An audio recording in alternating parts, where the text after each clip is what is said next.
Абдул Фаттах Абу Ғудда, Алла разы болсын, ол кісі не дейді? Адам екі түрлі болады дейді. Біреу өзінің нәпсісін тәрбиелей алады дейді.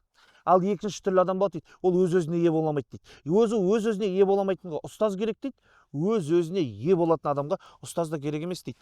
Жай ғана не істесін? Пайғамбардың хадисіндегі тұрып тұрған зікірлерді алып, өзі орындай берсе, өзінің нәпсін емдеп алуға қауқары жеткілікті. Сосын біздің ұстазымыз айтатын, тәрбие ретінде мына екі кітап жеткілікті дейді. Қандай? Имам Науидің Әзкар деген кітабы, және де Имам Науидің Риядус Солихин тақуалар бақшасы дейді. Тақуалар бақшасы деген кітап аты затына сай кітап дейді. Ішіндегі амалдарды орындасаң дейді, сол тақуалардың бақшасына кіргендей боласың сен де дейді. Сен де сол бақшаны аралаған тақуа боласың дейді. Және де Имам Науидің Әзкарынан асып кеткен Әзкар, ондай кітап жоқ. Ішінде таңертең және де кешке айтылатын зікірлер барлығы тізіліп тұрды. Алда орындап бітті.